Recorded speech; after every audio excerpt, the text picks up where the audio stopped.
Praise the Lord. Sige mga kapatid, ang para sa Diyos na palakpak. Hallelujah!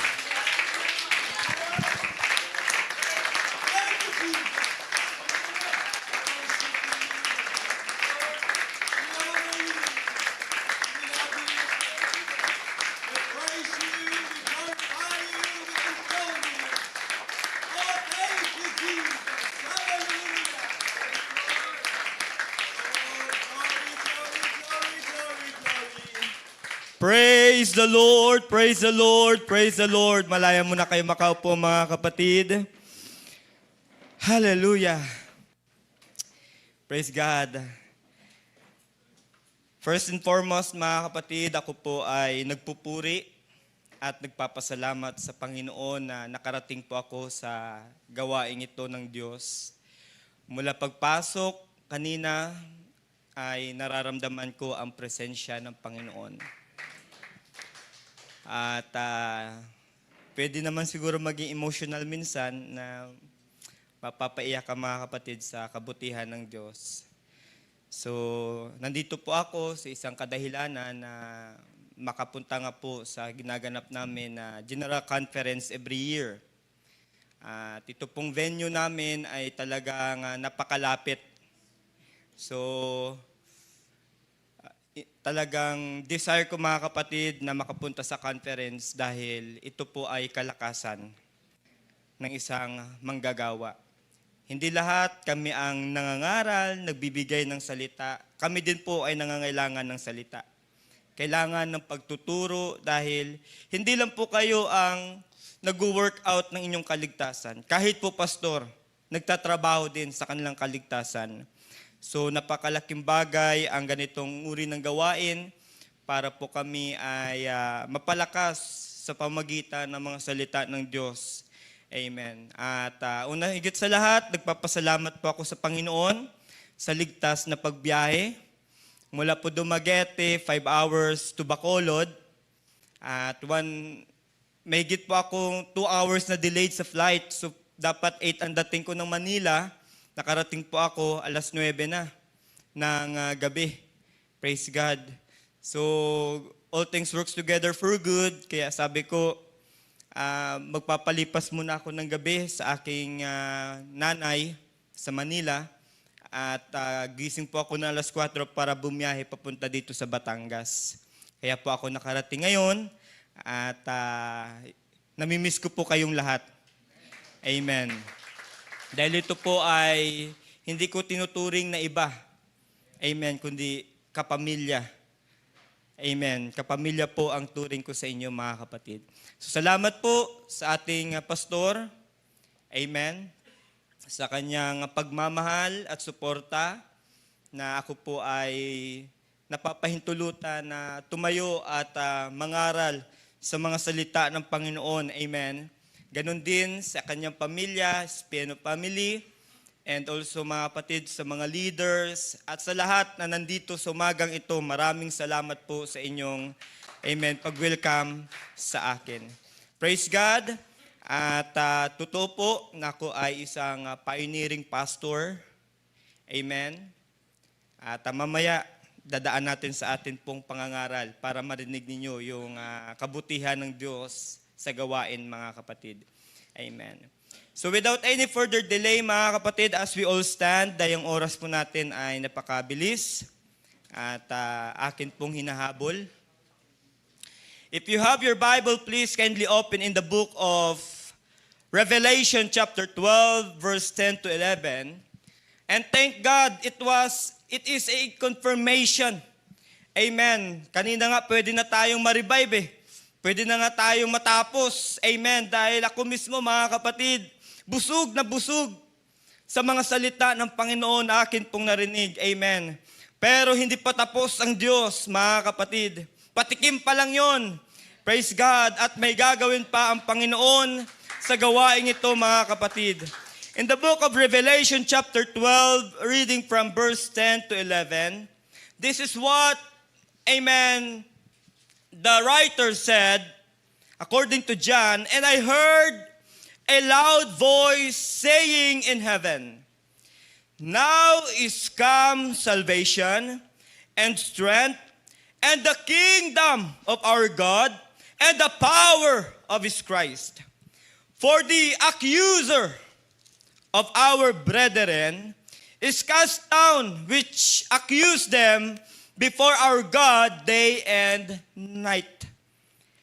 But verse 11 said, and they, talking to the church, talking to the believer, to us, and they overcame him by the blood of the Lamb and by the word of their testimony. For they loved not their lives unto the death. Allow me to read it from the another translation, the New Living Translation. And this is what, mga kapatid, the word of the Lord said, then I heard a loud voice shouting across the heaven, it has come at last, salvation and power of the kingdom of our God and the authority of his Christ. For the accuser, amen, of our brothers and sisters, amen, the enemy of our soul, hallelujah, has been thrown down to the earth. And they have defeated, the church defeated him by the blood of the Lamb and by the word of their testimonies. And they did not love their lives so much that they were not afraid to die. Praise God. Amen. And allow me to bring to you the word of the Lord today that I simply entitle with the simple title that says, there's power in your testimony. The power of your testimony. Kaya ang mga patutuo na yan, mga kapatid, amen, na mayroon tayo, wag nating mamaliitin, wag nating lalanglangin, wag nating itago sa santabi, mga kapatid, amen, dahil sa likod ng patutuo na yan ay may nakatagong kapangyarihan na pwedeng magbago ng buhay. There is power in your testimony. Amen. Purihin natin ang Panginoon. Palakpakan natin ng Diyos. Praise God. At malaya na po kayo makaupo, mga kapatid. Praise God. Dahil nanalangin na rin po ang ating pastor kanina. Amen. Praise the Lord. Hallelujah. Bilang panimula ng atin pong mensahe, mga kapatid. Amen. Christianity, praise God, the word Christianity is the only religion that depends on our personal testimony as its strong pillar or foundation, unlike any other religion. Ulitin ko, Christianity is the only religion that depends on your personal testimony as its strong pillar and foundation, unlike any other religion. Nang ibig kong sabihin sa umagang ito, bilang pagpapasimula sa ating gawain, mga kapatid, at mensahe na ating pong maririnig, amen, kaya ka nandyan, kaya ako nandito, kaya tayo nagkatipon sa umagang ito, ay dahil mayroon tayong patutuo. Amen. Nang ibig sabihin ng patutuo na yan, mga kapatid, amen, na ang Diyos ay buhay sa buhay mo. Praise God. Hallelujah. And you know, Christianity, mga kapatid, the word Christianity is not just about the religion. Okay? Minsan nagiging connotation, nagiging unawa ng mundo, mga kapatid, pag naririnig natin ang salitang Kristyanismo, ito po ay patungkol sa relihiyon. Okay, nagiging common na kaisipan, nagiging common na unawa, amen, at kapahayagan sa normal na tao na kapag narinig nila ang salitang pagiging Kristiyano ay patungkol ito sa relihiyon na kinabibilangan mo. But let me tell you this morning, mga kapatid, that the word Christianity is not just about religion. It's all about your relation, amen. It's all about your intimate relationship with Jesus Christ. It's not about the belief. It's not about, amen, the doctrine. It's all about our personal devotion with God. Dahil hindi po tayo nandito because of our religion. We are not here because of the United Pentecostal Church. We are not here because of our religion. We are here to strengthen our intimate relationship with God. Amen. Nandito po tayo dahil sa relasyon natin sa Panginoon. Hindi po tayo nandito dahil sa tradisyon. Dahil sa ritual, dahil sa nakasanayan, mga kapatid. Every time we come to the church, amen, nandoon po tayo to strengthen, to build up, to increase, amen, our faith, our devotion, our relationship with God. Amen. Kaya hindi pa ako napopromote ng religion. I'm not promoting religion, mga kapatid. I'm not promoting any organization. I'm not promoting, amen, anuman, mga kapatid, na patungkol sa relihiyon. I'm promoting Jesus Christ. Hallelujah. Dahil hindi po relihiyon ang namatay sa krus ng Kalbaryo para po tayo magkaroon ng kaligtasan. Walang iba kundi ang atin pong Panginoon, mga kapatid. Hallelujah. At nandito tayo sa umagang ito, it's because of our testimony. Ito po'y patungkol sa ating patutuo, mga kapatid. Amen. Sa kabutihan at sa mabubuting gawa ng Diyos na ginawa sa ating buhay. Noong dati wala tayong direksyon. Noong dati, mga kapatid, wala tayong patutunguhan. Wala tayong kinabukasan na inaasahan. Pero nung nakilala natin ang Panginoon, amen, sa buhay na ito, naunawaan natin na tayo po'y makasalanan, mangmang, walang alam, na nangangailangan sa Diyos. Amen. Doon po tayo, mga kapatid, nagkaroon ng patutuo. Naunawaan natin na tayo po'y makasalanan at nangangailangan ng kaligtasan. At dahil doon tayo po'y nagsimula na magsisi sa ating mga kasalanan, mga kapatid. Amen. Tumalikod sa kasalanan. At tayo po ay nagdesisyon sa pagsunod sa bautismo ni Kristo sa pangalan ni Jesus. Ibinihis natin siya at nandito tayo ngayon nabubuhay kasama niya. That is our testimony, mga kapatid. Palakpakan natin ang atin pong Panginoon. Praise God. Dahil if your religion has no basis of all the other word, amen, or there's no basis, mga kapatid, or in other word, there's no living proof, amen, hallelujah, of the good things that God has done into your life, your religion is dead. Kung ang relihiyon mo, mga kapatid, hindi kayang magbago ng buhay mo. Kung ang relihiyon mo, mga kapatid, ay dahil lang sa tradisyon at nakaugalian ng mundong ito, your religion is dead. Hallelujah. But thank God, amen, ang akin pong pananampalataya, ang aking Diyos na nakilala, ang aking Panginoon na pinaglilingkuran, He is not dead. He is alive. He is alive in my soul. He is alive in my spirit. He is alive, amen, sa atin pong mga buhay. Praise God. Kaya nagkaroon ng kapahayagan, nagkaroon ng unawa. Amen, itong si John the Beloved, nung naisulat niya, mga kapatid, ang Book of Revelation, chapter 12, verse 11. At ang sabi ng banal na aklat, and they, the church. The word they is talking to the church. Talking to the body of Christ. Talking to the ecclesia. To the called out ones. Amen. That is the church.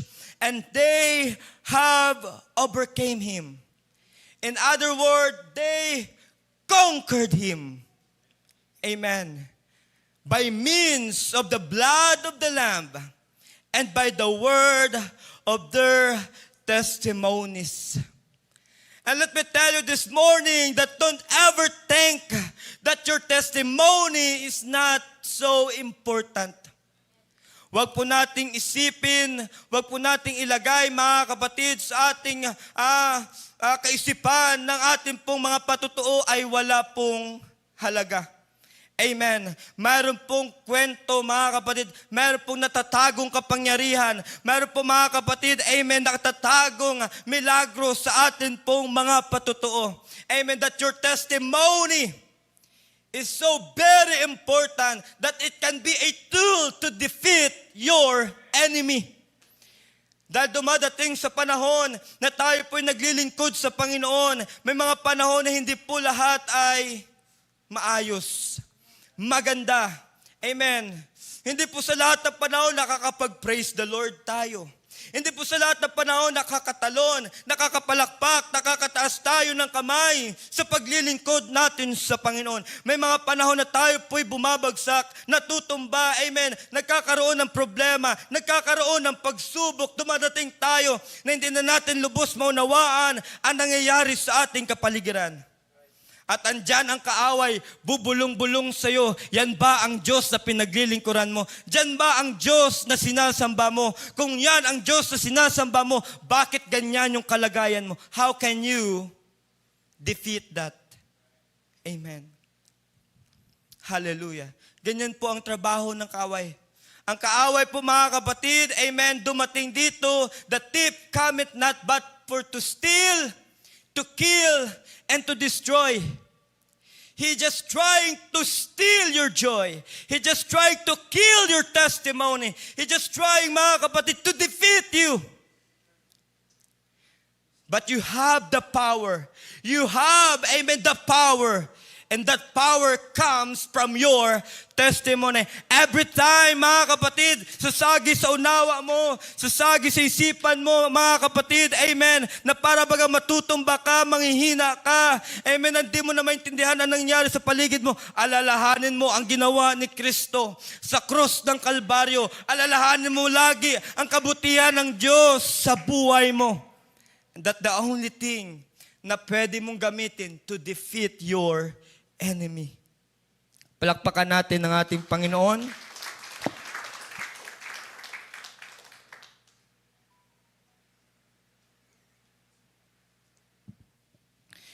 Amen.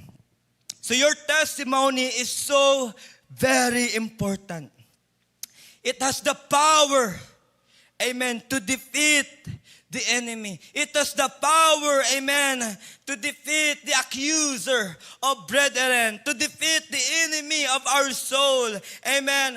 Kaya nga nung dumating ang kapahayagan, amen, kay Juan, mga kapatid, at nasabi ni Juan, amen, that they, the church, overcome him, hallelujah, by the blood of the Lamb. Praise God.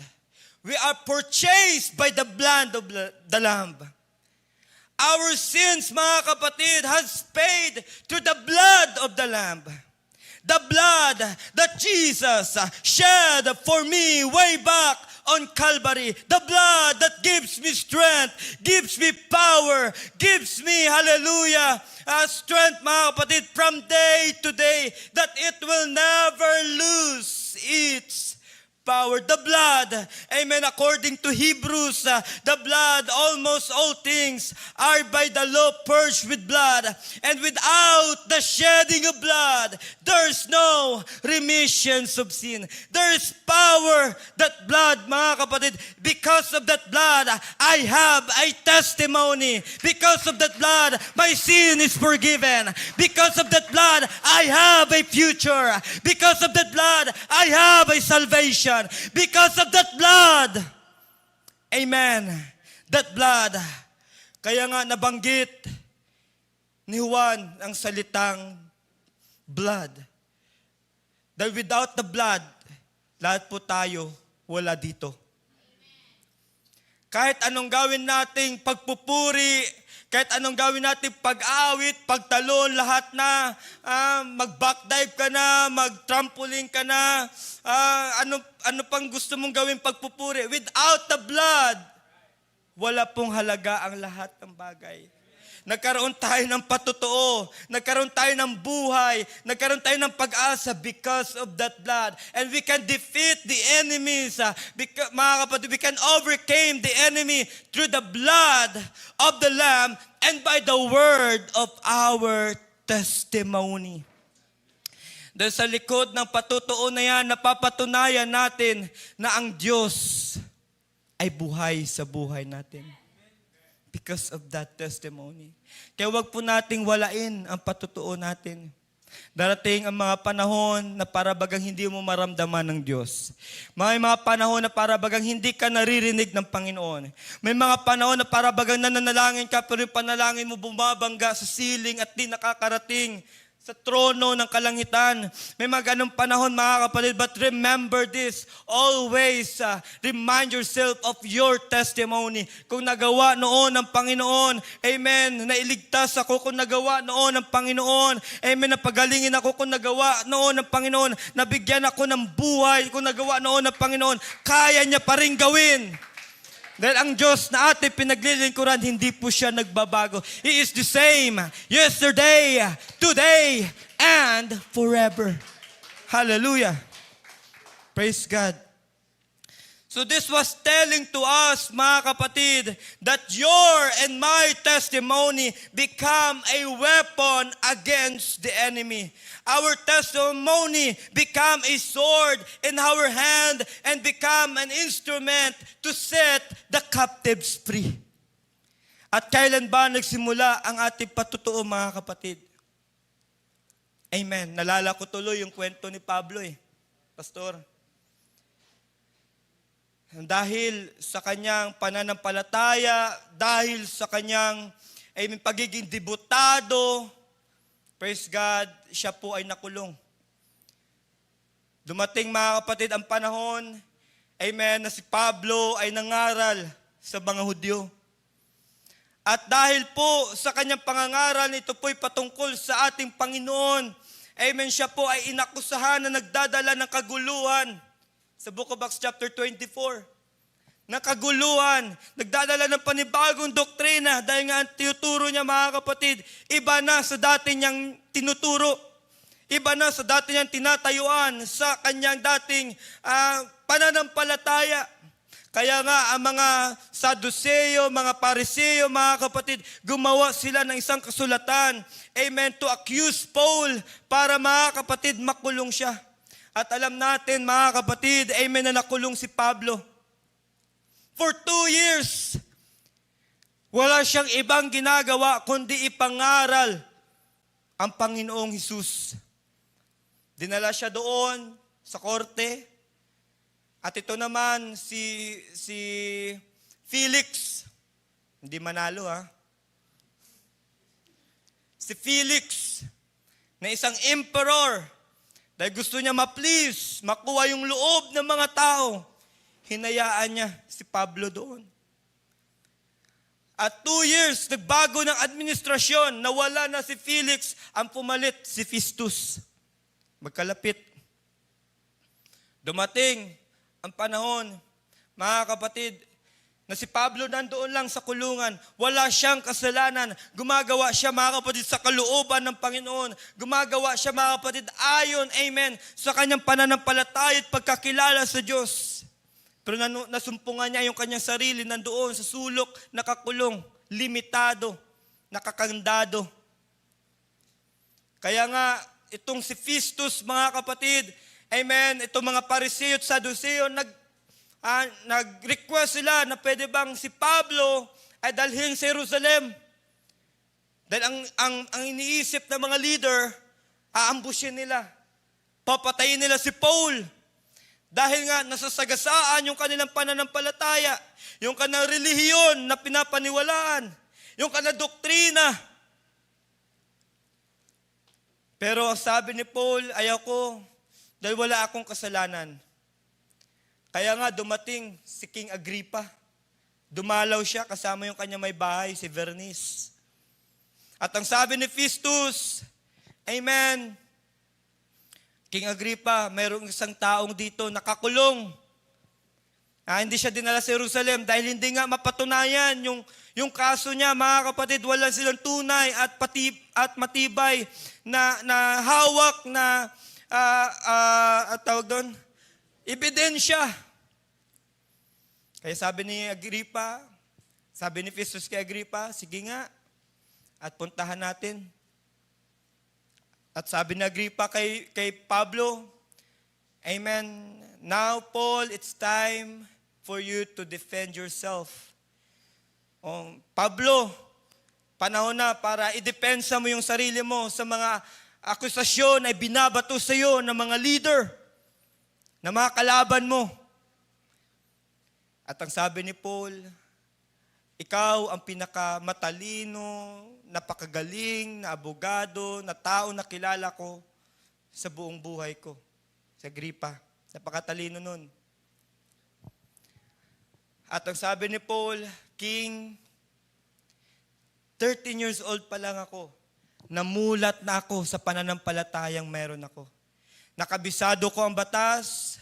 Amen. Alam ni Paul lahat, mga kapatid, patungkol sa relihiyon ng mga Hudyo. Alam niya, mga kapatid, amen, kung ano ang mga batas, ano ang mga regulasyon sa loob ng templo.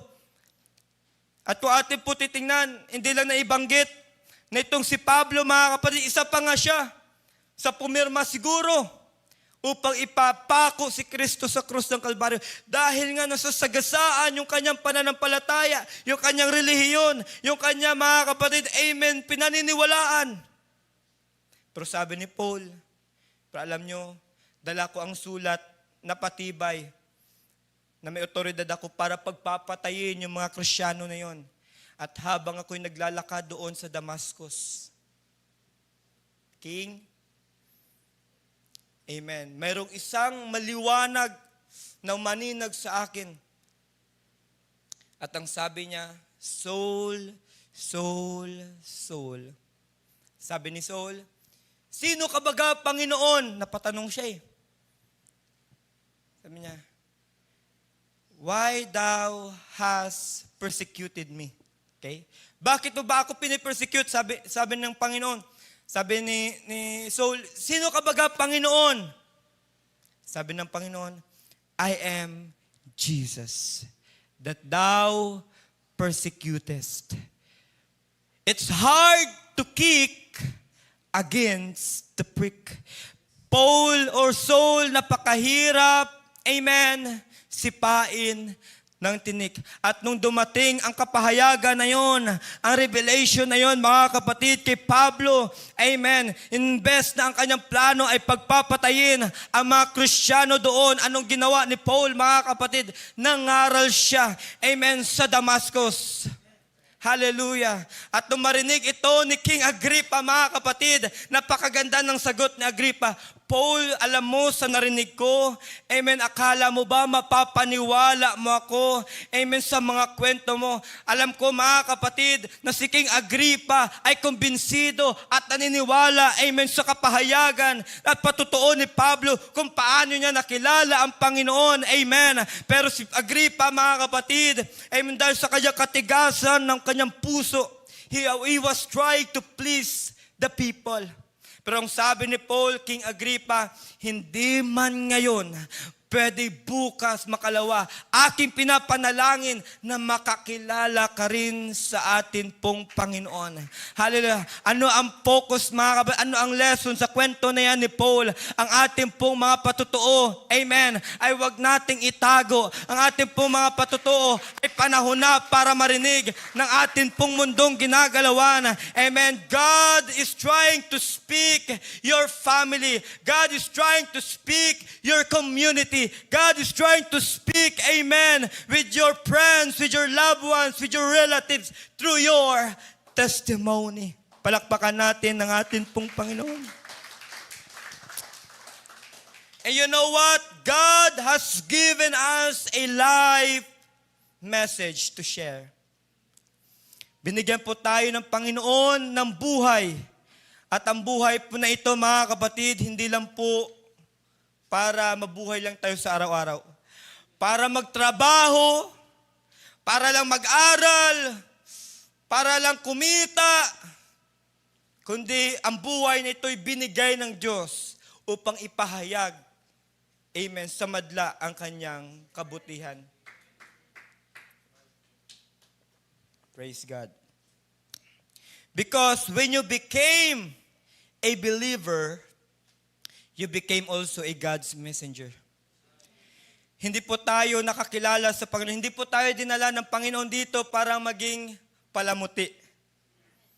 Para maging taga-upo lang mga kapatid. Hindi po tayo nandito mga kapatid para lamang magsimba. May purpose ang Diyos kung bakit ka nandyan at kung bakit ka tinawag ng Panginoon. Marahil yung magulang mo hindi pa nakakilala sa Diyos. Marahil yung kapatid mo hindi pa nakakilala sa Diyos.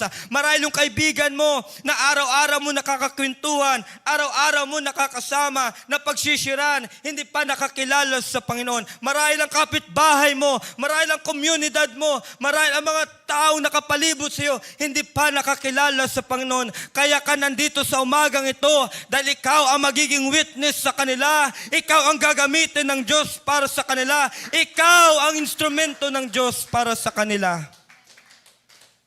When you became a believer, you also became a God's messenger. Hallelujah. Amen. And God wants to use you as a channel of blessings, of the good things that God has done. Napakaganda po ng lesson kanina ni Pastor. Kung ako lang po, ayaw ko na magsalita eh. Ayaw ko na sanang mangaral. Dahil kahit ako, na-revive na rin. Tama na yung Panginoon. Puno naman na ako. Pero kayo puno pa ba? O kailangan pa ninyo? Totoo yun mga kapatid. Ang mundong ating ginagalawan ay papunta sa kasamaan.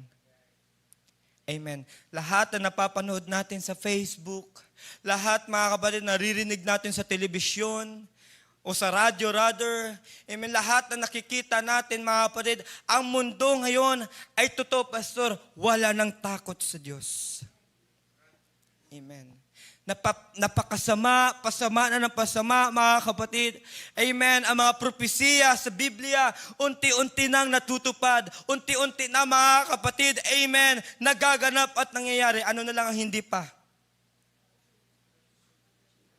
Ang rapture. Pero bakit hindi pa nag-rapture? Tama yung sabi ni Pastor.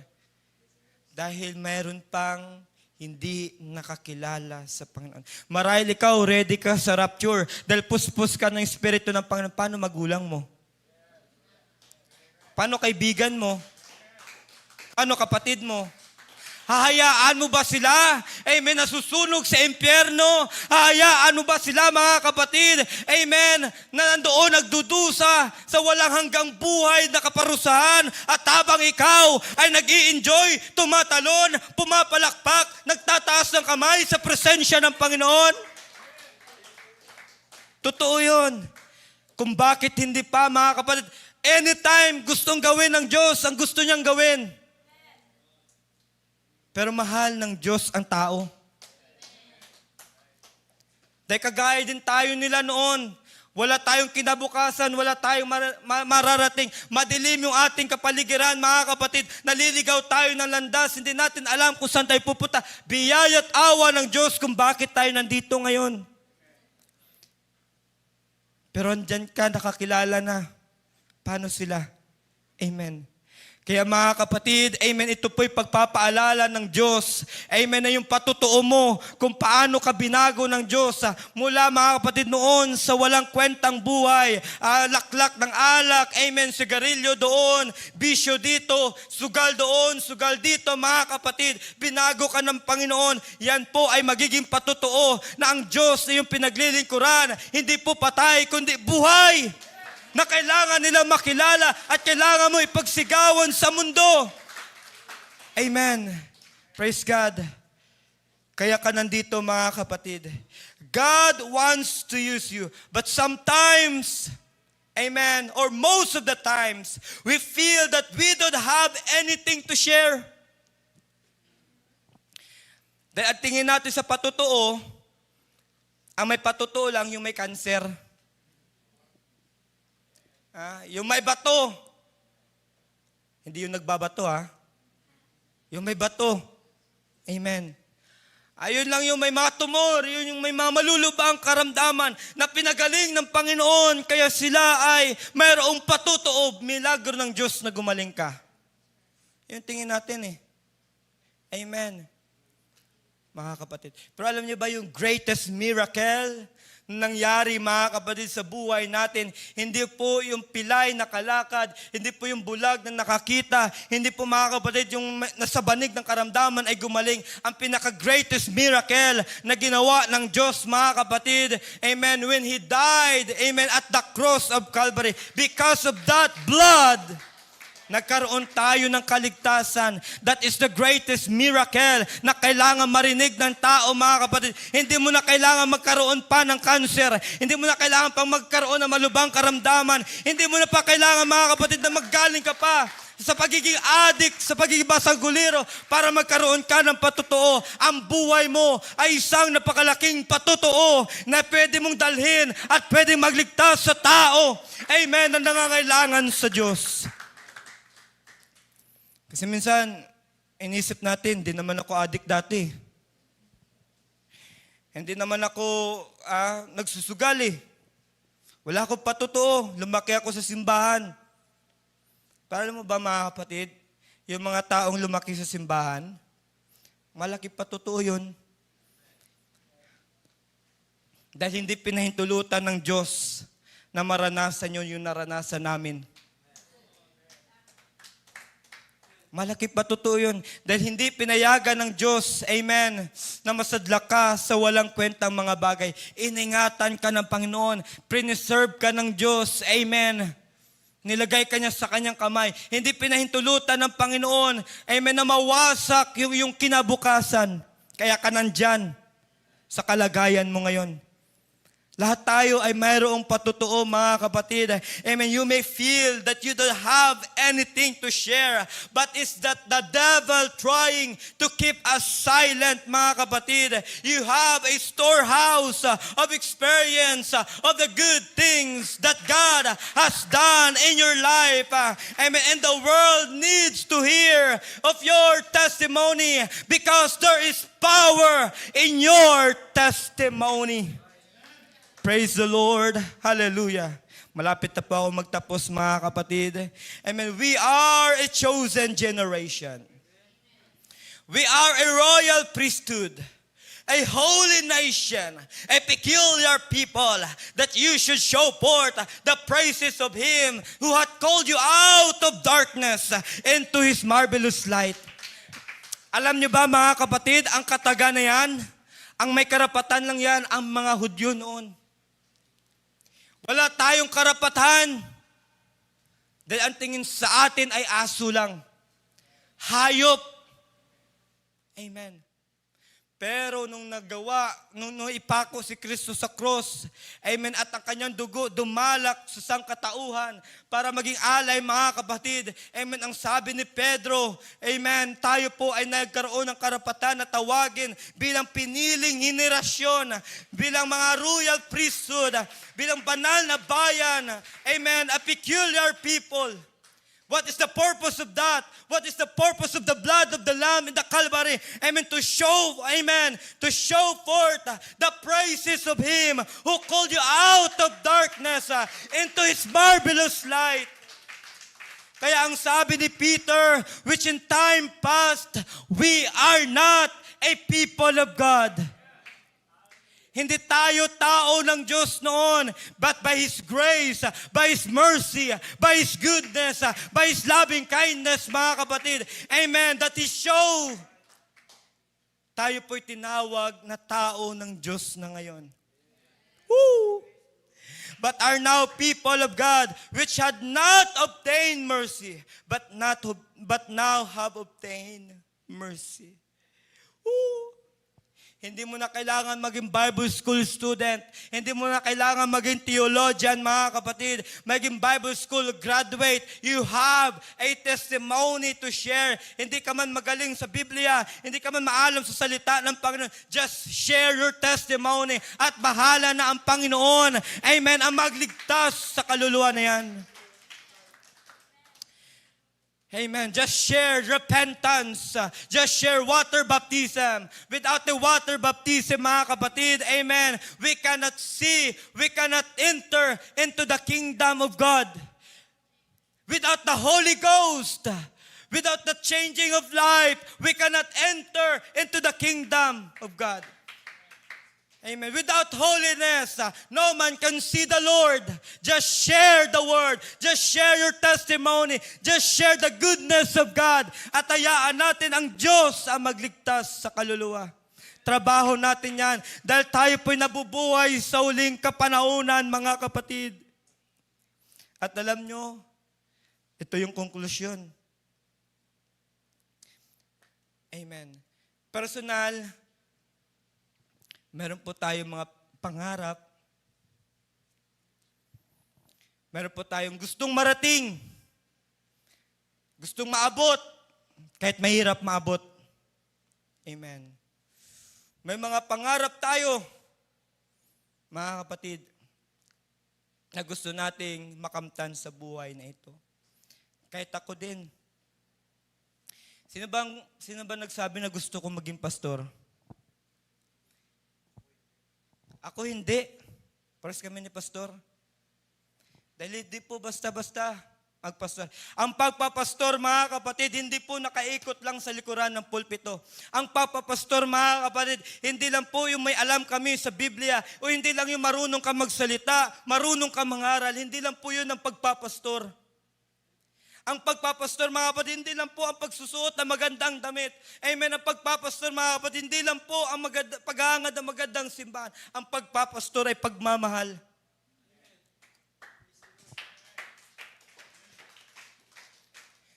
Dahil kung gusto namin yumaman, sana hindi na kami nagpastor.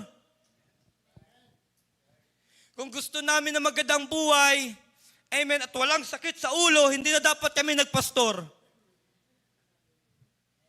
Pero bakit kami nagpastor? Dahil sa pagmamahal namin sa Panginoon.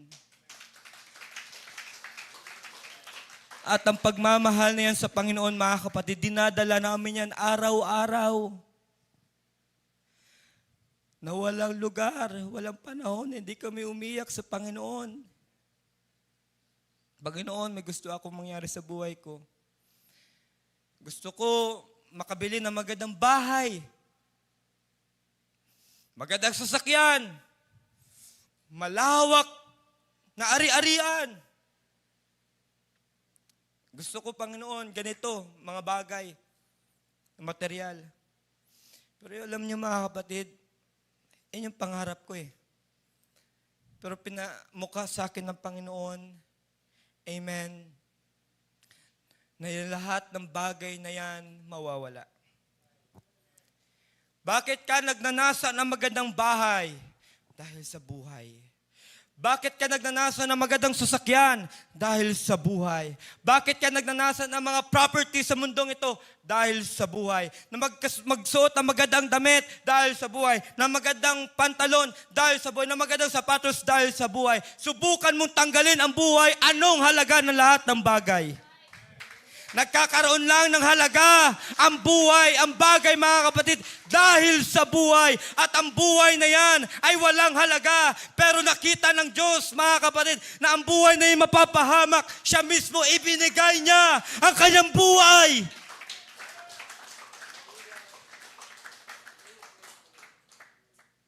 Para sa ating lahat. Kaya yung pangarap ko, Panginoon, hindi na po yung magandang bahay. Pangarap ko, Panginoon, na magandang simbahan. Na papupunan ang mga kaluluwa na nangangailangan sa Diyos. Amen. Dahil masakit, mga kapatid. Amen. Na nakikita mo ang mundong ito, ang mga tao, habang ikaw wala kang ginagawa. May alam ka, may unawa ka, may patutuo ka. Pero hindi nga nila marinig eh. Paano sila? Kaya doon, mga kapatid, sa Pamplona, natutuo lang, Tanhay, Pamplona, Pastor. Amen. Wala po totoo, wala akong trabaho. Wala po akong inaasahan. Amen. Na matatanggap kada buwan. May ATM ako, walang laman. Amen. Pero alam niyo mga kapatid, sabi ko sa Panginoon, Lord, kung wala lang ako pagmamahal sa'yo, kung wala akong pagkatawag, Panginoon, hindi ko gagawin to eh. Kasi hindi po basta-basta na kada bahay, mangangato ka. Gusto niyo po ba na makarinig ng salita ng Panginoon? Baka po gusto niyo ipag-pray ko kayo. Kada bahay pupuntahan mo. Makita mo may mga pangangailangan sila mga kapatid, pero wala kang magawa. Okay. Pwede po ba ipag-pray na lang kita? Pwede ba na lumapit ka sa Panginoon? Ililihans mo sila. Nagpunta po ako sa Pamplona, as in wala po. Wala akong kakilala, wala akong bahay, wala po akong koneksyon, walang kapatiran, walang simbahan, wala. Pero meron akong dala. Si Jesus.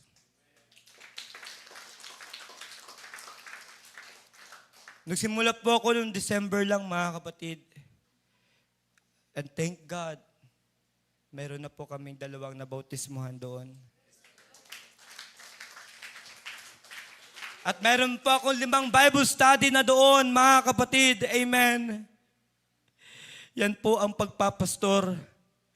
Amen. Kung gusto mo magpastor, kung anointed ka humawak ng microphone, dapat anointed ka rin humawak ng walis, anointed ka rin maglinis, anointed ka rin mga kapatid lumabas, ipakilala si Kristo. Hindi lang po ang pagpapastor sa likod ng pulpito, mga kapatid. Ang pagpapastor ay pagmamahal. At kung mahal nyo ang kaluluwa, mga kapatid, mahal nyo ang iyong pastor, mahalin nyo rin ang gawain ng isang pastor. Habang lahat po tayo tatayo sa umagang ito, mga kapatid.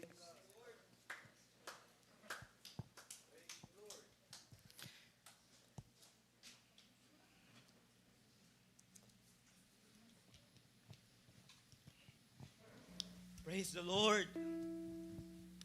Kaya ang sabi ni Juan, mga kapatid, and I heard a loud voice saying in heaven, now is come salvation. Ngayon ang kaligtasan, strength in the kingdom of our God, and the power of His Christ. What is the power? The power of Christ. The salvation. Amen. For I am not ashamed of the gospel of God. For it is the power to everyone that believe, and to the Jew first. Hallelujah. The accuser of our brethren, Satan himself, will cast down which accuse them before God day and night. Yan po ang trabaho ng kaaway, mga kapatid. To accuse us. Pinaparatangan tayo ng kaaway kahit hindi naman totoo.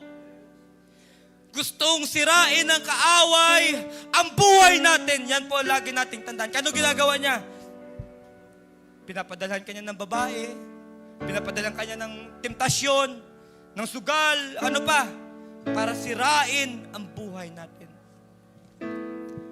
Pero narinig ni Juan na nagkaroon siya ng kapahayagan. Amen. Noong mga taong ito ay tumanggap sa Panginoon, nabautismuhan sila sa pangalan ni Jesus. Kaya kapag hindi ka pa bautismado, magdesisyon na po tayo. Ang bautismo po ay hindi sa relihiyon, kundi kautusan ng Diyos na kailangan mo ng kaligtasan. At sa pamagitan ng bautismo, ibibihis natin si Kristo. Kailan ka naging membro ng iglesia, naging parte ng church, nung ikaw po ay nagsisi at nabautismuhan sa pangalan ni Jesus. Nung tinanggap mo ang Holy Ghost, doon po tayo nagkaroon ng karapatan na tawaging anak ng Diyos. And they overcame Him by the blood of the Lamb and by the word of testimony. Take note of this. And they loved not their lives unto death.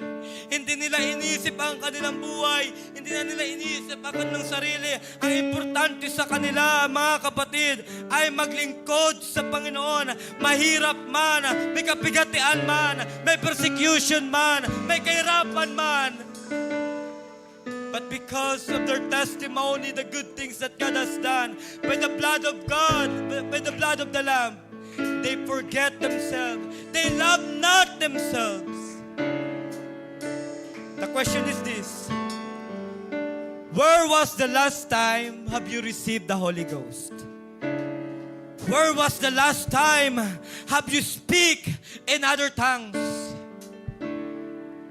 Amen. At kung nandito ka, dahil ang ritual, dahil ang kailangan magsimba, mali po ang ating kaisipan. Amen. Dapat bago tayong lumabas, we need to be renewed by the Spirit of God. Because through that, you have a testimony, you have a power, you have. Hallelujah. Kaya sumagang ito, mga kapatid, I challenge you. Kung matagal ka nang hindi nakakatanggap ng Holy Ghost, amen, ito ang tama pong pagkakataon. Huwag nating pahintulutan na tayo po ay maging tradisyon at ritual lamang.